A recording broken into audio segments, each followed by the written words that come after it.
It was a warm June morning in the small wooded town of Warren, Massachusetts, the kind of town where people left their doors unlocked and children played outside until the sun dipped behind the treetops.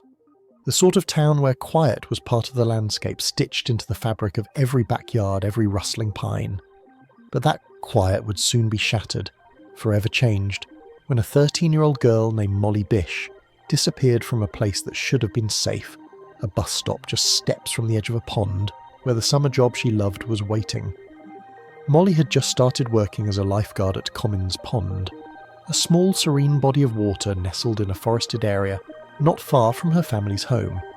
It was only her 8th day on the job. On June 27, 2000, her mother, Molly Bish, drove her to the parking lot beside the pond the same way she had every morning that week. It was a simple routine, one they'd already begun to take for granted. Maggie would watch her daughter walk toward the lifeguard station, make sure she was safe, and then drive off to start her own day. But that morning something was different. As Maggie pulled into the gravel lot, she noticed a strange car, a white sedan parked nearby. It wasn't a car she recognised, and something about the way the man inside watched her and Molly made her uneasy. He didn't wave, he didn't smile. He just sat there, parked, silent, observing. The image unsettled her, but like so many other red flags that seem more important only in hindsight, she pushed the worry aside. Molly waved, hugged her mother goodbye, and walked toward the lifeguard chair, her red swimsuit visible against the green of the trees. Magi drove off, not knowing it would be the last time she'd see her daughter alive. Just a few hours later, local police received a call. A parent had arrived at Commons Pond with their child to go swimming, only to find the lifeguard station empty. Molly's backpack, flip-flops, water bottle, and police-issued lifeguard gear were all there, untouched. Her whistle rested on the wooden chair, but Molly herself was nowhere to be seen. At first, there was confusion. Maybe she'd wandered off. Maybe she was in the woods, or helping someone. But as time passed and Molly didn't return, the sense of unease grew. Warren wasn't the kind of town where people just disappeared. Especially not a responsible, bright 13-year-old with a strong sense of duty. It didn't make sense. The search began quickly. By the afternoon, family, friends, volunteers, and police officers fanned out across the woods and trails surrounding Commons Pond. Helicopters flew overhead, search dogs combed the underbrush, and dive teams scoured the pond's depths. Everyone hoped that Molly had simply gotten lost or injured. Anything but what they were beginning to fear. Magi and John Bish, Molly's father, clung to hope with every breath. Their home became the hub of the search effort, their phone ringing constantly with tips, false leads, and sympathy.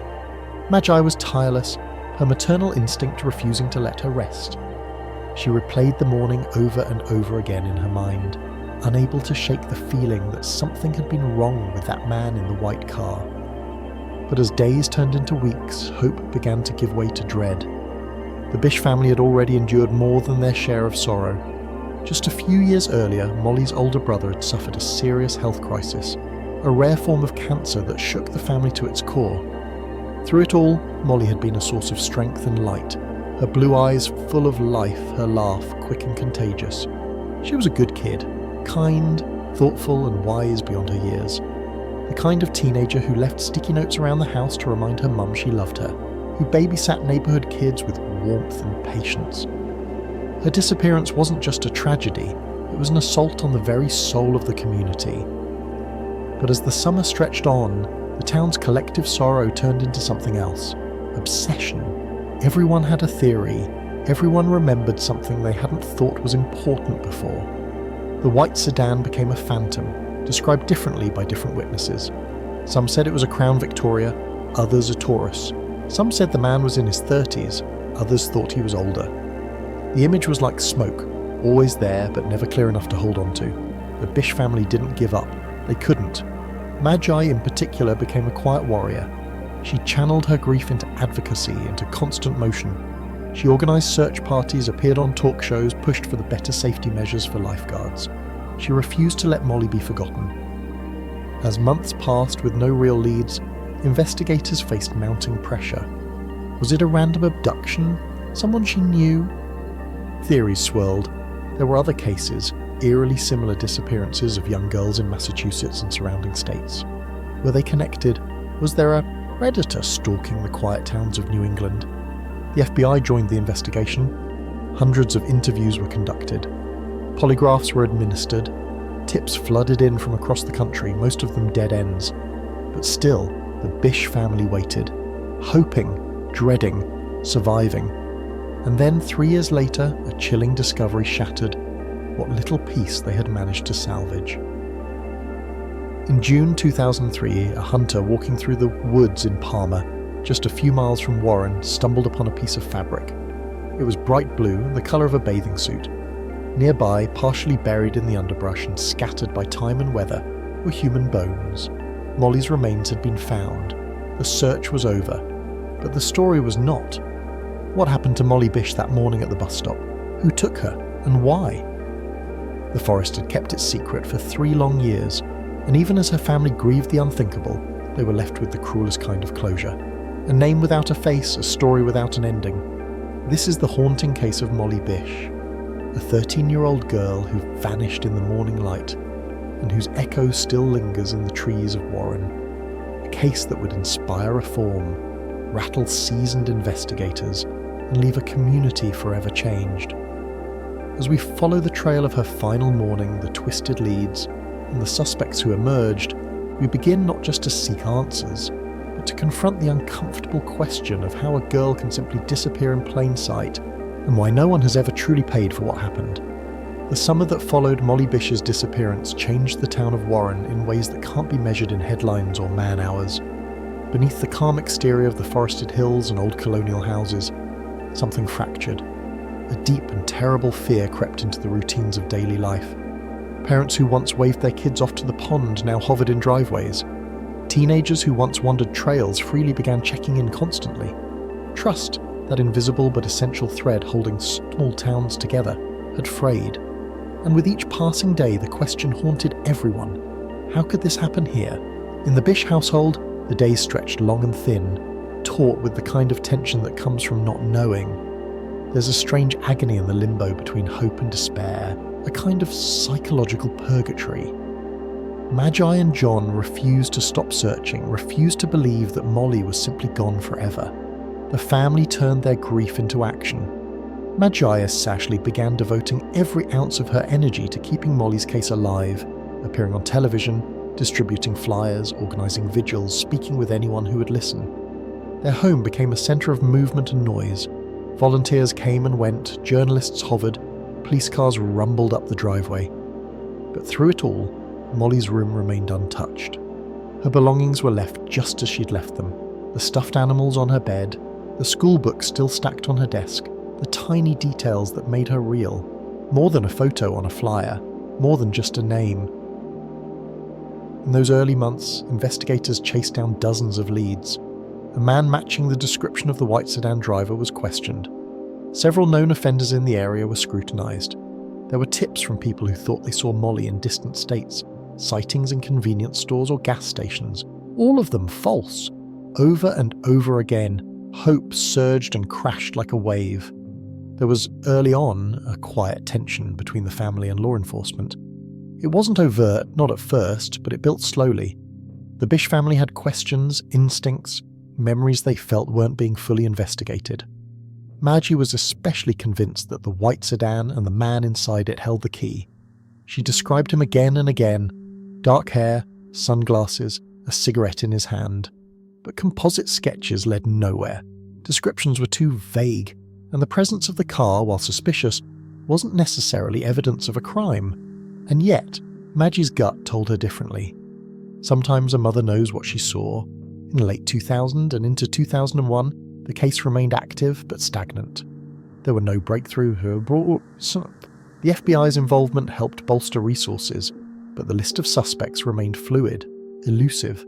Names came up, some horrifying, some unlikely, but none that stuck. One in particular would loom large over the investigation, though not immediately. Rodney Stanger, a man with a violent past who lived near Warren at the time of Molly's disappearance. But Stanger's name wouldn't rise to the surface until much later, after more tragedy. Back in the early 2000s, investigators were still in the dark. In an effort to find answers, They began exploring possible links to other cases. There was the 93 disappearance of Holly Piirainen, a 10-year-old girl who vanished while visiting her grandparents in Sturbridge just a few towns over. Like Molly, Holly had disappeared in broad daylight, and like Molly, her remains were found in the woods months later. The similarities were impossible to ignore. Both girls were young, blonde, close in age. Both vanished in rural Massachusetts, and the proximity between the two locations raised uncomfortable questions. Was there a serial predator operating in the area? Had the same person killed both girls? Holly's case had also gone cold despite years of investigation. Her killer had never been identified. Now, with Molly's disappearance, the two families found themselves connected by unimaginable grief and a shared desire to find the truth. The Bish family reached out to the Piirainens.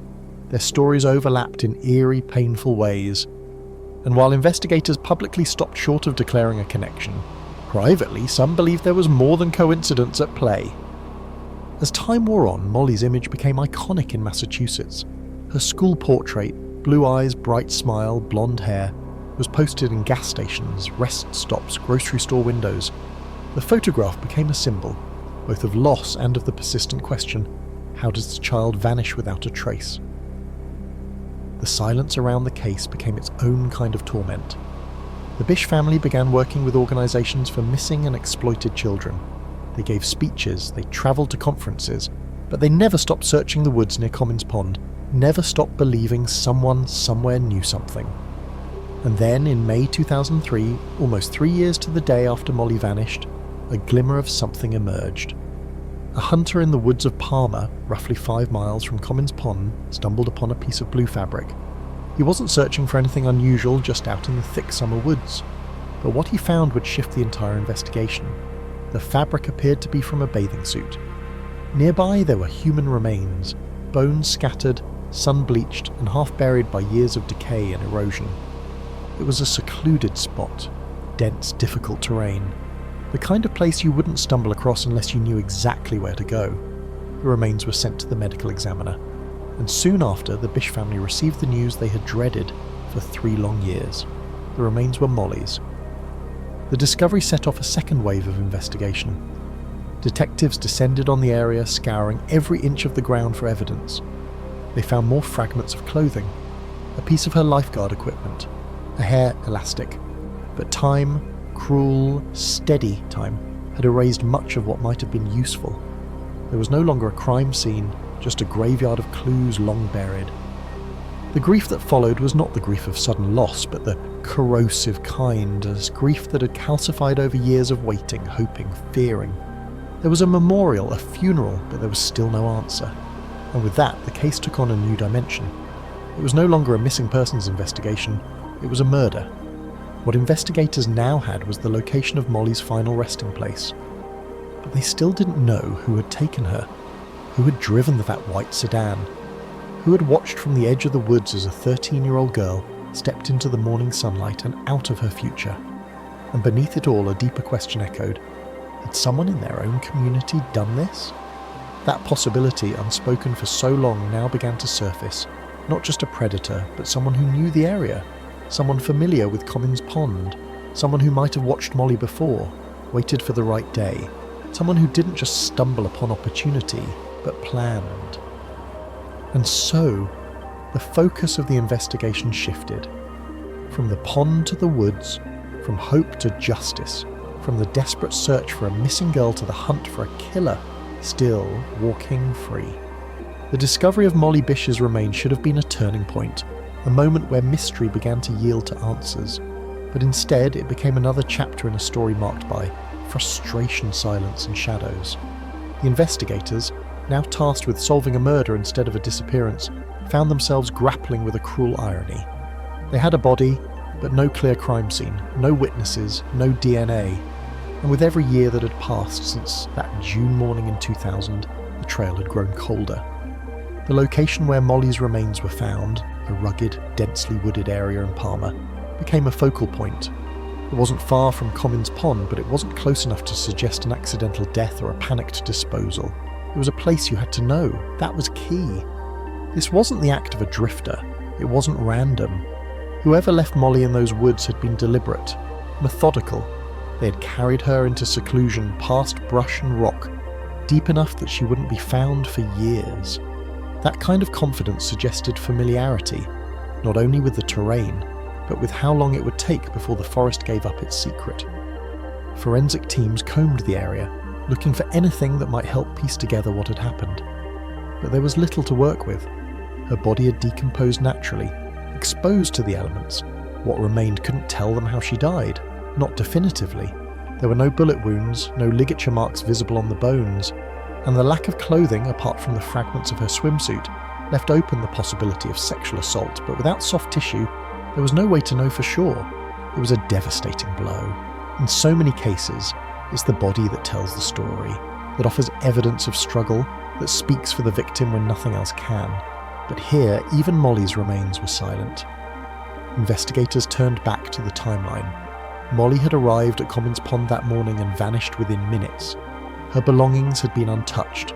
There were no signs of a struggle at the scene. If someone had approached her, they had done it fast and without notice. The theory that gained the most traction was chilling in its simplicity.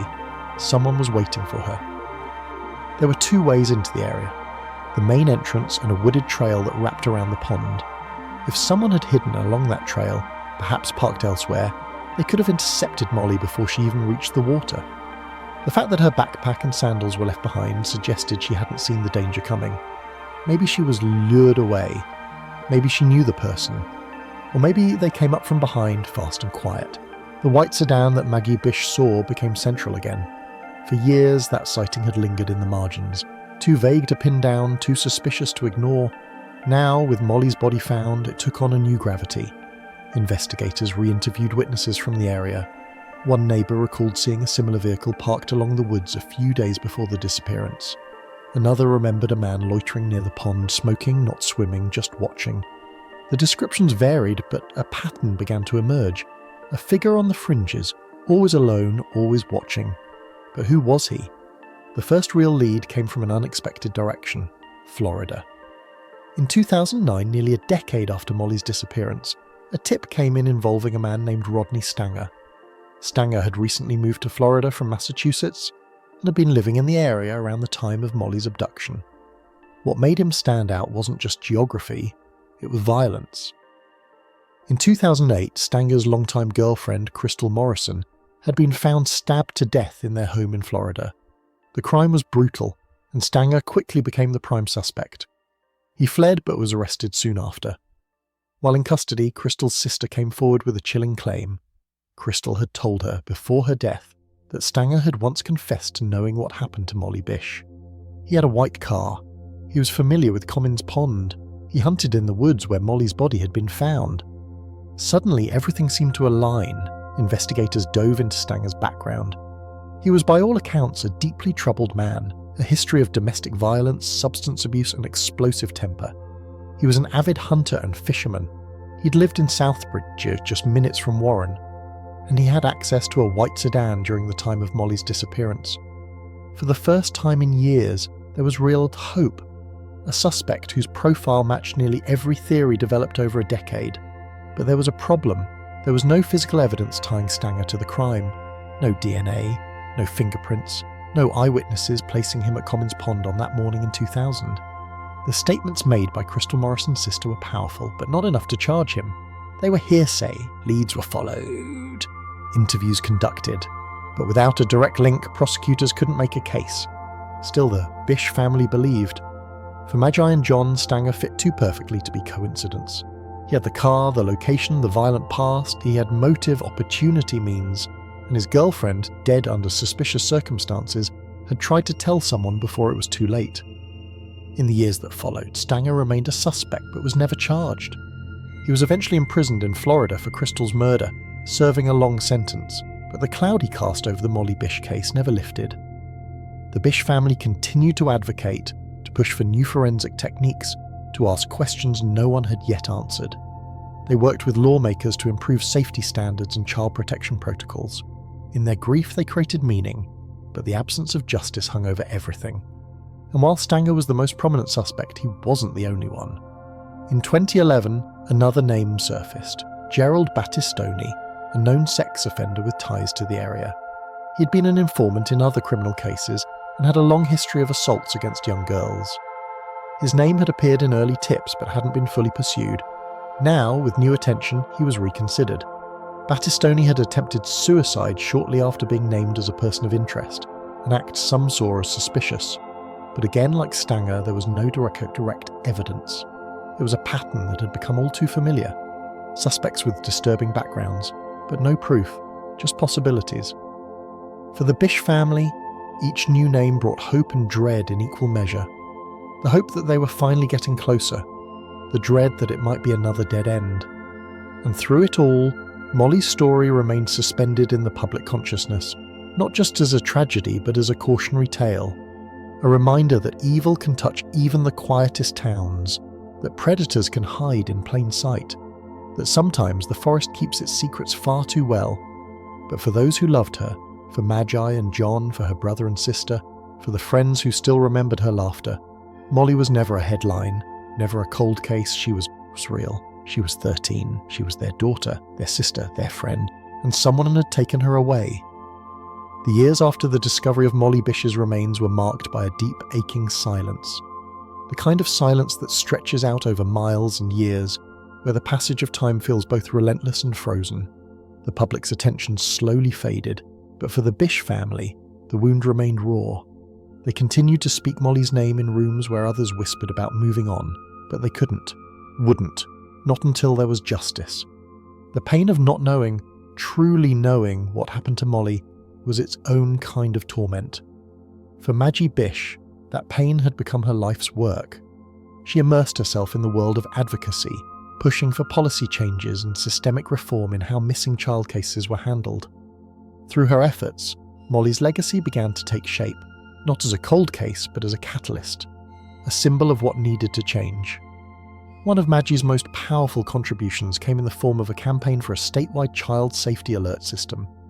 Massachusetts, inspired by Molly's story and Maggie's tireless advocacy, implemented new protocols that included better background checks for youth workers, stronger protections for lifeguards and staff at recreational facilities, and expanded training for local law enforcement handling missing person reports. But no matter how many lives these changes saved, they did not bring her daughter back. In private moments, the family still wrestled with the same unanswered questions. The same images haunted them. Molly's red bathing suit, the strange man in the white sedan, the stillness of Commons Pond that morning, undisturbed except for the girl who had vanished into it.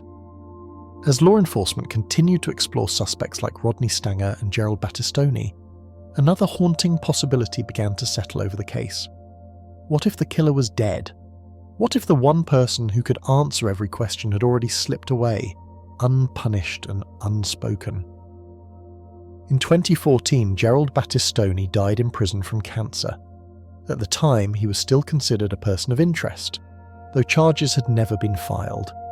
His death complicated the investigation. Any secrets he held died with him.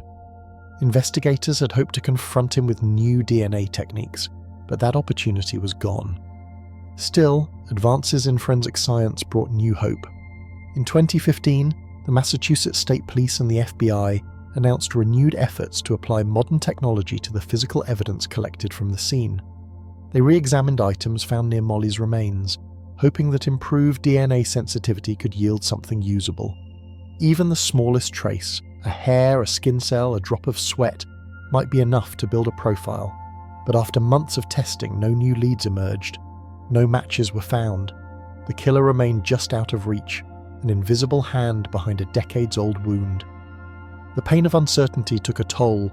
John Bish, Molly's father, who had carried the weight of public appearances and press conferences alongside Magi, withdrew more into quiet advocacy. He'd always been the steadier presence, while Magi had been the voice.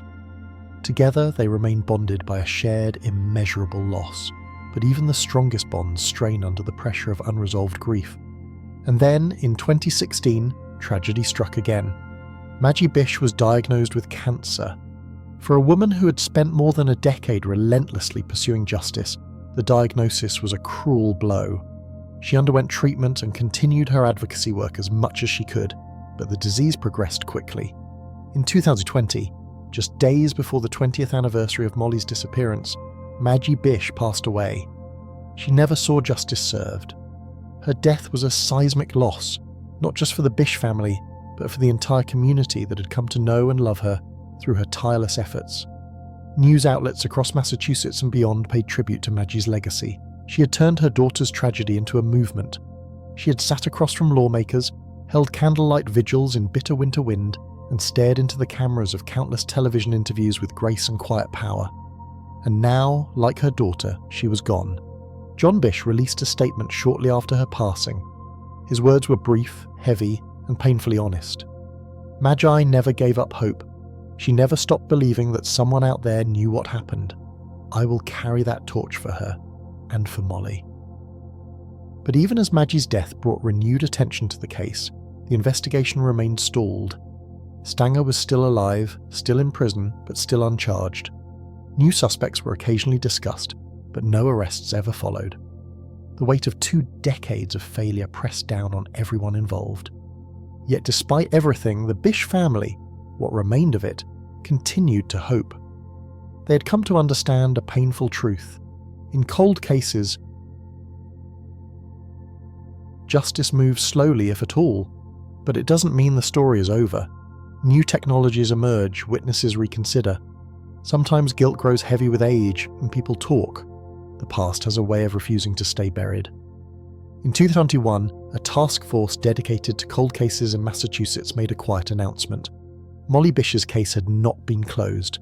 It never would be, not until the person responsible was identified. They reaffirmed their commitment to solving it, even as leads thinned and memory faded. That same year, the Bish family launched the Molly Bish Center for the Protection of Children and the Elderly, in partnership with Anna Maria College. The center's mission was to educate, advocate, and serve as a resource hub for missing persons cases across the state. It was a way to ensure Molly and Molly would never be forgotten, a permanent reminder that behind every missing person is a family, a voice, a reasons to keep fighting. Even now, more than 2 decades later, Molly's story continues to echo. In small towns across New England, her photograph is still pinned to bulletin boards and laminated flyers. At Commons Pond, a stone memorial sits near the spot where she was last seen. People leave flowers there, messages, sometimes just a hand resting gently on the stone. In the quiet of the forest, you can still hear her story. It is a story of loss, brutal and senseless, but it's also a story of love, of a family that refused to let a girl's name fade from memory, of a mother who turned her grief into action, of a community that even in its brokenness never looked away. There are those who believe that the answer is still out there, buried in a police report, sitting in a forgotten tip line, hiding in plain sight. There are others who fear that the truth will never come, but the story of Molly Bish is not defined by the person who took her. It is defined by the people who would not let her go. In the years following Molly Bish's death, the case of Molly Bish remained a lingering ache in the conscience of Massachusetts. It had faded from national headlines, but never from the memories of those who lived through it.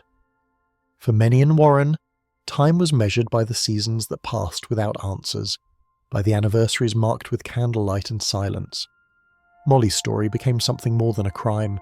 It was part of the town's DNA now, an unspoken grief that everyone carried. But time does not erase truth, it only buries it deeper. And every so often something would rise to the surface again, a new suspect, a new rumour, a new tip that sent detectives back to aging files and weathered maps. There was still an open case folder at the Massachusetts State Police Barracks, still photographs pinned to corkboards, still a dusty evidence box labelled with her name. John Bish, now older and quieter, remained committed to the fight. He had always carried the grief more internally than Molly, but after her passing he stepped into the light in her place. He attended conferences, spoke at vigils, maintained pressure on investigators. His voice was measured, never angry but always resolute. His mission was no longer just for Molly, it was for Molly too, for every sleepless night she endured, for every phone call that led nowhere, for every time she stared into the face of someone she suspected might know. Even as years passed, Molly's case continued to inspire. Law enforcement recruits studied her story during training. Missing persons organisations cited her case as a turning point in how local departments handled child disappearances. She had become a symbol, not just of tragedy, but of reform. And yet the case itself remained stubbornly unsolved. Back in Palmer, where her remains were discovered, the woods had grown thicker, as if the land itself was trying to conceal the past. The place still drew people. Some came to pay respects, others came out of curiosity. A few, local officers would later admit, came because they were obsessed, trying to solve a mystery that had become too personal. In 2022, a former private investigator named Steve Wilson claimed to have uncovered new details about Molly's disappearance. He had worked quietly on the case for years, interviewing witnesses who had never spoken publicly. One, he said, described a man who'd been seen near Commons Pond multiple times in the weeks leading up to June 27, 2000. A man who had once worked as a contractor in the area and who reportedly had a criminal record. The tip had been forwarded to state police, but there were no announcements, no arrests, just silence. That was often the way with Molly's case. New information would emerge, flicker like a candle in the dark, then fade. Each time the family would brace for impact. Each time they were left with more questions than answers. In 2003, a small breakthrough sparked cautious optimism. A previously untested item from the scene where Molly's remains were found, a piece of plastic believed to be part of a zip tie or strap, was sent for DNA testing using advanced touch DNA analysis. The results were inconclusive, but they revealed something new. Partial genetic material that could not be matched to anyone in the existing database, but which could potentially be used for genealogical tracing. It was a small lead, fragile, but it was something. The Massachusetts State Police announced they were working with forensic genealogists, experts who used familial DNA to identify suspects through ancestry databases. It was a process that had helped solve other decades-old cases, including the Golden State Killer in California. The Bish family, now represented publicly by Molly's sister Heather, issued a quiet statement. "We remain hopeful. We believe someone, somewhere knows, and we believe they will be found. The process would be slow, months, possibly years, but the potential was there, a thread waiting to be pulled." Meanwhile, the people of Warren remembered Molly in quieter ways. At her former middle school, a scholarship was awarded each year in her name. At Commons Pond, lifeguards still sat in the same chair where Molly should have been that day, now repainted, refurbished, but bearing a brass plaque etched with her initials. And every June 27th, the town gathered. They held candles, they sang songs, they prayed, and they remembered the girl who had once walked into the trees and never came out. The rituals never changed, but the faces did. Children who had once known Molly were now parents themselves. Officers who had searched the woods had since retired. Reporters who covered the case had moved on or passed away, yet Molly's name remained, spoken softly, written carefully, protected fiercely. In those woods, the past still lingers.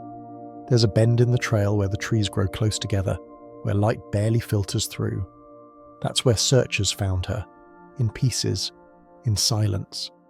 For years, people avoided the spot. Now it draws them in. It's where people go to say goodbye, or to ask for justice, or to try, just once more, to understand. There's a peculiar kind of weight that surrounds cold cases. It's not just the absence of resolution, it's the slow erosion of memory. Witnesses forget, evidence degrades, stories change. But in the case of Molly Bish, something remarkable happened. People refused to forget. They carried her story, shared it, guarded it, even when the news moved on, and that act, remembering, became its own form of justice. Not the kind measured in courtrooms or verdicts, but the kind that resists erasure. The kind that ensures a 13-year-old girl is not reduced to a statistic or a file number. There are still those who believe the answer lies in plain sight. That someone who lived nearby saw something and kept quiet. That the killer, whether alive or dead, once walked the same roads, shopped at the same stores, drank coffee at the same diner.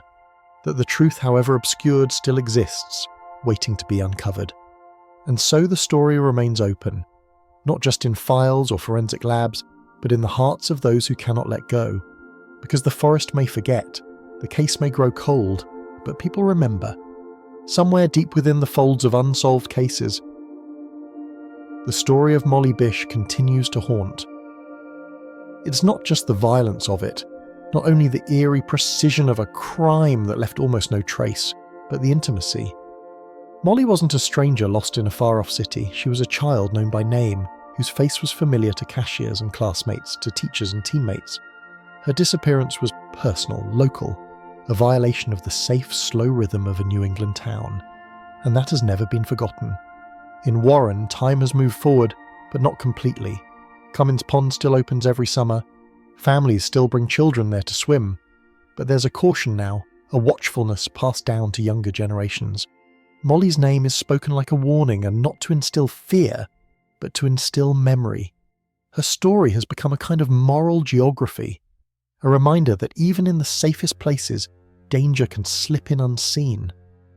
There are teenagers today who weren't born when Molly vanished, yet many of them know her story. They hear it in school, they see her face on murals and plaques. They learn, perhaps for the first time, that evil can be ordinary, that sometimes the villain doesn't wear a mask or carry a weapon. Sometimes he just parks his car near a pond and waits. That knowledge changes people, and in Molly's case it changed a town. But for all the awareness, all the advocacy, all the articles and documentaries, there remains that brutal emptiness, the absence of justice. A cold case by its nature is suspended in incompletion, and for families that suspension is like living in a room where the air never warms. The Bish family has lived there for more than 2 decades. In 2024, something stirred again. The partial DNA profile found years earlier, that thin strand of possibility, was finally uploaded to genealogical databases. The process was slow, meticulous. It required court orders, consent, and the careful work of forensic genealogists tracing lines of relation through public ancestry records. They weren't looking for the killer exactly. They were looking for a relative, a cousin, a sibling, someone whose DNA might begin to sketch the outlines of a person who had so far escaped the reach of the law. There was no dramatic breakthrough, no knock on a suspect's door, but there were results. A family tree began to form, names began to appear. The net, at long last, was tightening. Detectives, cautious but energized, began revisiting old suspects. Some were re-interviewed, some had died, but others, long dismissed or overlooked, were looked at anew. One of them had a troubling background, a criminal record, a connection to the area, and just enough proximity to the genetic profile to raise eyebrows. The Bish family was informed. Carefully, with measured words and guarded hope. Nothing had been confirmed, nothing proven, but for the first time in years, the path forward didn't feel like it ended in darkness. Still, there was the same old problem, evidence. Even with genetic connections, even with circumstantial links, the physical proof needed to prosecute remained elusive. The evidence collected from the wooded area in Palmer, what was left of Molly's belongings, the strap, the hair elastic, the fragments of her swimsuit, had been exposed to the elements for too long. DNA degrades, context blurs. Defense attorneys are skilled at casting doubt, and in a case this old, doubt is a formidable force. And so once again the case hovered between momentum and stalemate. For Heather Bish, Molly's sister and now the most public voice in the family, the renewed interest was both encouraging and exhausting. She had taken on the mantle of advocate long ago, and now she found herself navigating the difficult terrain of partial answers. She attended panels, spoke to journalists, sat across from detectives who had aged alongside the case. In interviews, Heather's voice often carried a blend of compassion and fury. She spoke about Molly's life, not just her death, about the way she loved children, the way she left notes on her bedroom mirror, the way she used to lie on the trampoline in their backyard and stare up at the sky. Molly wasn't just a victim, she once said. She was a person, a sister, a girl who loved making other people laugh. That's who we're fighting for. The public, too, seemed to return to the story with fresh eyes. True crime podcasts devoted episodes to the case. YouTube documentaries reignited interest. Online forums buzzed with theories, some thoughtful, others wild and cruel, but all of them came from the same place, a refusal to let go. Because there's something about Molly's story that won't settle. Maybe it's because of how close she was to safety, how she vanished just minutes after being dropped off by her mother. Maybe it's because of that image of her sandals neatly placed beside the lifeguard chair. Maybe it's because the white sedan, so often sighted, never identified, feels like a ghost that continues to drive the margins of memory. Or maybe it's simply because justice feels so close, as if it's just around the next corner, behind the next interview, within the next strand of DNA. And so the story continues, not as a static tragedy but as a living investigation. Today, the official line from the Massachusetts State Police is cautious. The case remains open and active. Investigators continue to pursue new forensic angles. The genealogy work continues. Suspects are being vetted. The Bish family is regularly updated. But for the public, there is still that maddening ambiguity. Some believe the killer is dead. Others believe he is still living, hiding in plain sight. Some think the crime was meticulously planned. Others see it as a sudden act of opportunity. Some believe the key lies in the timeline. Others think it lies in the community itself, in the secrets people keep, the rumors they suppress. But beneath all those theories, one truth holds. Someone did this. Someone took a 13-year-old girl from the safety of her summer job, drove her into the woods and left her there to disappear. And someone has lived every day since with that knowledge, with the memory of that act. Whether they're haunted by it or not, no one knows. But Molly's story continues to haunt others, not just because of what was lost, but because of what was left behind. Unanswered questions, aching shints, and the echo of a voice silenced too soon. There's something unrelenting about the way a cold case lives. It does not rest with time or go quietly with age. Instead, it lingers, mutating, re-emerging, haunting the places and people it touched. Molly Bish's disappearance has become a scar on the map of Massachusetts, and the longer it goes unsolved, the deeper that scar cuts. For Heather Bish, the case had become both a mission and a burden. In the years following their mother's death, she stepped fully into the role of family spokesperson, facing microphones and flashbulbs with a quiet intensity. But behind that composure was exhaustion, the kind of weariness that accumulates after decades of hoping without closure. She fielded every rumor, every tip, every anniversary call from reporters asking the same questions. Yet she pressed on. In 2024, the partial genealogical DNA match was still slowly working its way through scientific channels. Investigators, armed with that fragile lead, began retracing their original map. They combed through offender registries again, cross-referencing with living male relatives tied to the DNA tree. Several names emerged.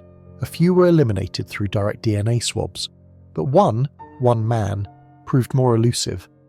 He lived out of state, had a record, had been in the area during the summer of 2000.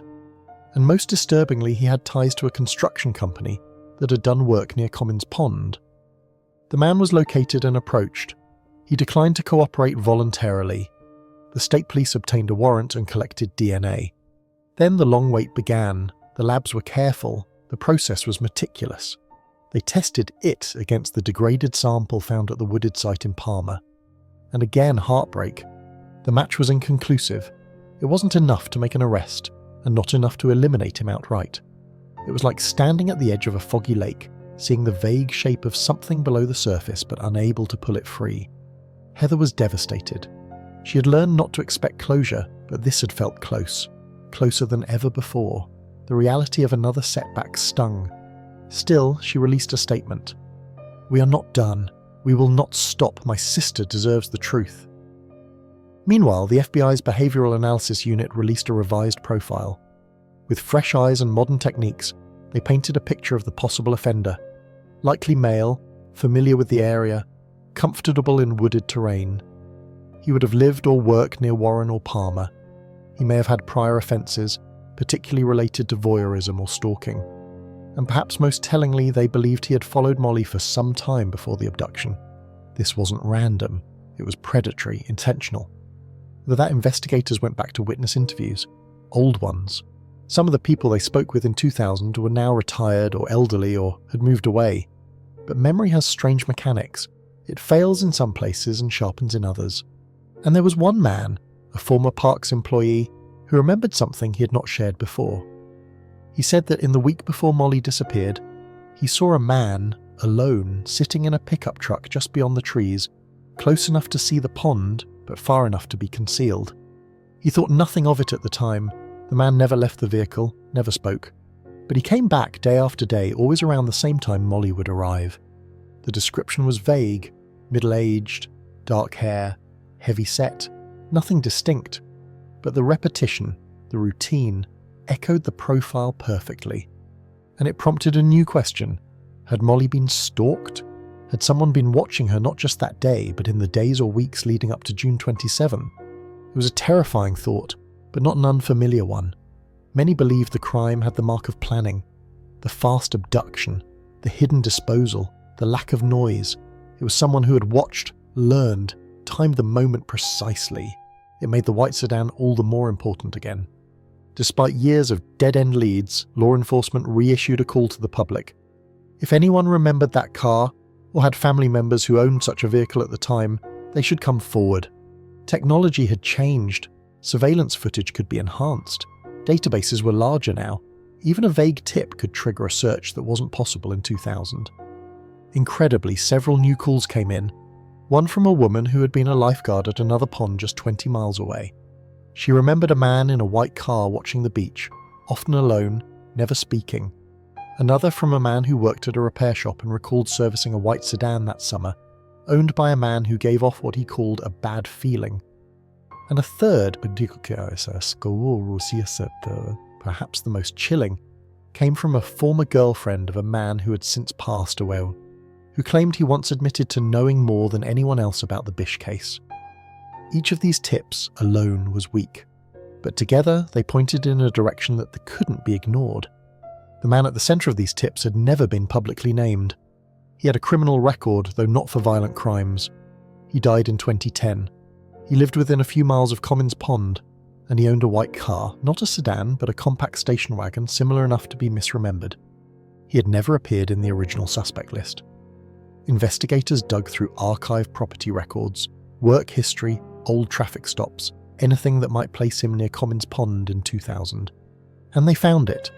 A ticket issued near the Warren-Palmer border on June 20th, exactly 1 week before Molly vanished. He had been there, and no one had ever noticed. But he was dead. No DNA, no confession, just a trail of suggestion. Another, maybe, another, almost. And so the case remained where it had always been, suspended between what is known and what cannot be proven. There are facts, there are theories, but there is no answer. Not yet. But in Warren, the town where Molly was born, lived, and last seen, the community still waits. Every year they gather at Commons Pond on the anniversary of her disappearance. There is music, there are speeches, and there is a moment of silence, long and heavy, for the girl who should be a mother by now, who should be alive. Some bring flowers, others bring children, all bring memory. And in that moment, Molly is not forgotten. Because this story isn't just about a crime, it's about a life. It's about a girl who put on her bathing suit and left her house one morning and never came home. It's about a mother who searched until her last breath. A father who carries the silence with quiet dignity. A sister who refuses to let the light fade. It's about justice, still possible, still waiting. And about the strange, quiet way that some stories stay alive, even when those who lived them are gone. The story of Molly Bish has always been a quiet tragedy. Not because it lacked horror, her abduction and murder are chilling in every detail, but because of the way it unfolded in whispers. No cries for help, no public spectacle, no final goodbye. Just a girl who stepped out of her mother's car and vanished into the morning mist of a sleepy pond, and a family left to live with the soundless absence that followed. Now, nearly 25 years later, the case still breathes. Not loudly, not with headlines or dramatic arrests, but with the slow persistence of people who refuse to forget. The town of Warren, once frozen in the shock of Molly's disappearance, has changed in subtle ways.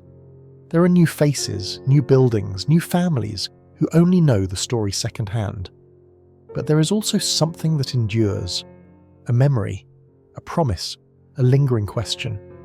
What happened that morning? Detectives who have worked on the case, some since the beginning, often describe the investigation as an endless loop. A circle that returns again and again to the same questions, the same places, the same names. Many of them admit that the hardest part isn't the dead ends or the silence. It's knowing that somewhere someone holds the key. Someone remembers something they never said aloud. Someone lives with the knowledge, or the guilt, that could finally shatter the mystery. That truth, buried somewhere in memory or in shame, is what keeps the case alive. And in 2005, on the eve of the 25th anniversary of Molly's disappearance, something stirred again. A retired state police detective who'd been involved in the early stages of the investigation, now in his 70s, gave an interview to a local journalist working on a retrospective. During the conversation, the detective mentioned a tip that had never been followed up properly. It had come from a young woman who claimed that, a few days before Molly vanished, she saw a man in the woods behind the pond holding a pair of binoculars. She had been walking her dog early in the morning and thought it was strange, but said nothing at the time. When she later heard about Molly's disappearance, she called the police, but the call was routed through several departments, and the woman never received a follow-up. The journalist found the old report and filed away, miscategorized, and tracked down the woman, now in her 40s. She still remembered the man. He was pale, heavy-set, wearing a camouflage jacket despite the warm weather. He didn't say a word, just stared at her until she walked away. She described his car too, a faded red pickup truck dented on one side. When the journalist cross-referenced vehicle registrations in the area from that year, they found a single match. A man who had once lived a few miles from Commons Pond and who had later moved out of state. The name was unfamiliar to the public. He'd never been listed as a suspect, never been questioned, but he was still alive, and so the information was passed on to the Massachusetts State Police.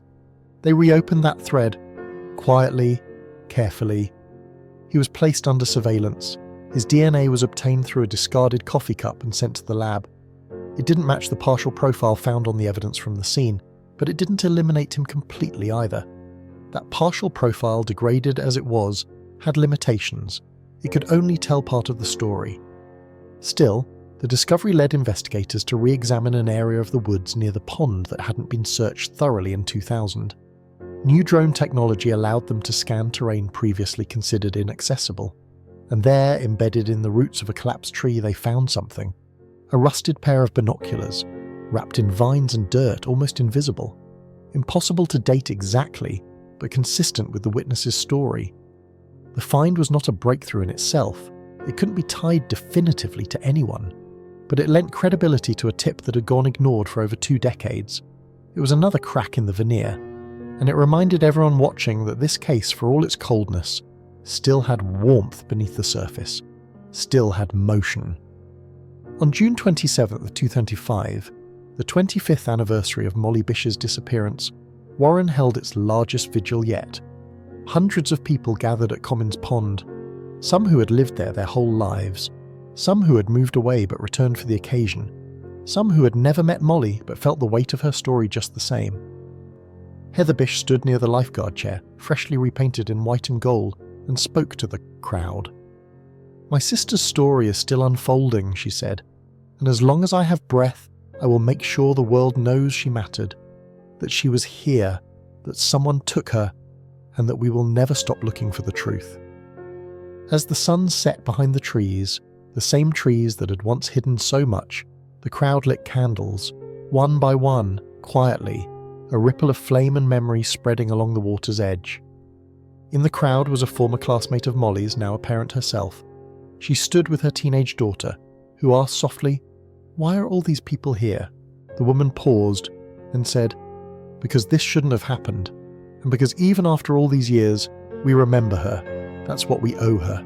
Nearby, an officer who had searched for the Molly as a young patrolman stood alone, his hand resting on the back of a bench that bore her name. He didn't speak, just watched the candles flicker in the wind. And in that moment, in the hush of twilight, in the shimmer of flames, in the shared ache that bound hundreds of people together, Molly was there, not as a mystery, not as a headline, but as a person, a daughter, a sister, a girl who loved summer and swimming and laughter. And while the killer remains unnamed, and while the case remains technically unsolved, there is something else that remains too, the love that refused to fade, the voices that refused to be silenced, the town that refused to move on without answers. There are still those who believe that closure will come through a confession, a slip of the tongue, a new test, and a sudden memory. And perhaps they are right.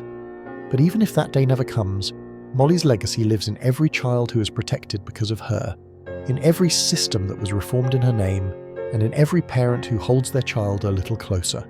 Because remembering is its own kind of justice. And Molly Bish, forever 13, forever loved, will never be forgotten. The years following Molly's disappearance revealed more than just the gaps in the investigation. They exposed the layers of trauma that ripple through a community shattered by loss. The Bish family, caught in the relentless tide of grief and public attention, became emblematic of resilience, but resilience came with its own cost. Heather Bish especially bore the weight of not only mourning her sister, but also of becoming an unyielding advocate in a world that often wanted to forget. She channeled her pain into activism, pushing for changes in laws and safety measures aimed at protecting children. Her voice carried the urgency of lived experience, warning parents, lawmakers, and law enforcement alike that no child should vanish without a trace, that every missing person mattered.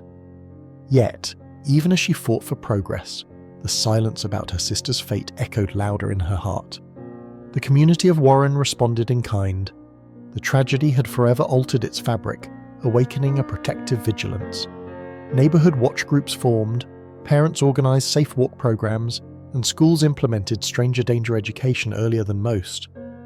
The legacy of Molly's disappearance was not only one of sorrow, but also of tangible change.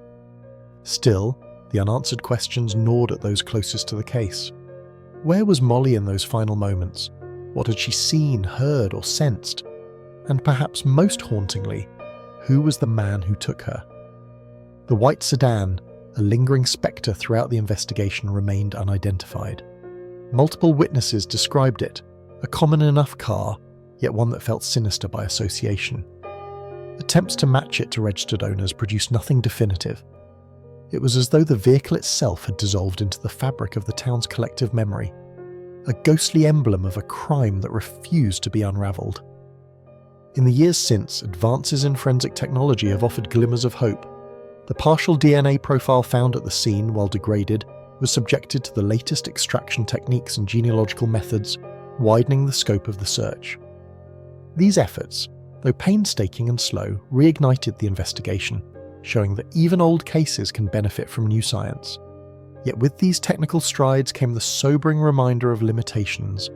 Time erodes evidence, memories fade or distort, and leads grow cold. Each breakthrough came tethered to frustration, as the promise of justice dangled just out of reach. Behind the scenes, law enforcement remained committed, albeit constrained by resources and competing priorities. The Massachusetts State Police Cold Case Unit kept Molly's file active, reviewing every detail and following every credible lead. They partnered with federal agencies, tapped into nationwide databases, and stayed in touch with the Bish family, offering updates tempered with cautious optimism. For Heather, these connections offered a fragile lifeline. She balanced hope with realism, understanding that the truth might never fully surface. Yet every inquiry, every new tip was a thread to hold on to amid the unravelling. Alongside the investigation, the story of Molly Bish entered the broader cultural conversation. Documentaries, podcasts, and books brought renewed attention to the case, sparking discussions about missing children, law enforcement protocols, and community responsibility. These platforms gave voice to those who knew Molly personally, ensuring she was remembered as more than a victim, as a person whose life mattered beyond the headlines. In some ways, the case became a mirror reflecting society's challenges, the vulnerabilities of children, the gaps in protection, the need for better communication among agencies, and the power of collective memory. Though Molly's fate remains a painful mystery, her story has inspired vigilance and compassion. It has mobilized families, advocates, and officials to prevent similar tragedies. It has drawn attention to the fragility of safety and the strength found in remembrance. And while the town of Warren will never be the same, it carries forward the quiet resolve of those who refuse to forget, a testament to the enduring power of hope amid sorrow and the persistent search for answers in the face of the unknown. The passing of time has a strange way of bending around stories like Molly Bish's. It does not erase them, it does not soften them, it simply wraps them in layers of memory, of speculation, of silence. But beneath those layers, the truth remains, waiting. By 2025, 25 years after Molly vanished from Commons Pond, her case had evolved from a tragedy into a symbol, not just of what was lost, but of what had never been found. It had survived political shifts, retirements, changing investigative strategies, and the passing of those closest to the centre of the storm. But through it all, it had endured, a name that never faded, a question that never dulled. There were those who said the case would never be solved, that the moment had passed, that any evidence that could have pointed to a suspect had long since disintegrated in the soil of Parma or disappeared in the bureaucratic churn of early missteps. But others, those who knew Molly, who loved her, didn't see the passing years as an obstacle. They saw them as fuel. Time to them wasn't a barrier. It was a promise that someday, somehow, someone would answer for what was done. That belief, fragile and flickering, carried forward. In late 2025, investigators quietly began exploring a new avenue: mitochondrial DNA. It wasn't perfect. It couldn't identify a suspect, only maternal lineage, but it was another tool. They applied it to one of the oldest pieces of evidence in the case, a hair fragment found near the site where Molly's remains were discovered. For decades it had yielded nothing, but now, with enhanced methods, it offered a genetic marker. Not enough to make an arrest, but enough to cross-check with known familial DNA from existing suspects. One profile overlapped, a distant cousin to a man who had lived 2 towns over, now deceased.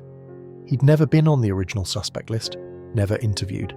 He'd worked seasonal maintenance in 2000, lived alone, no children, no arrests, a ghost.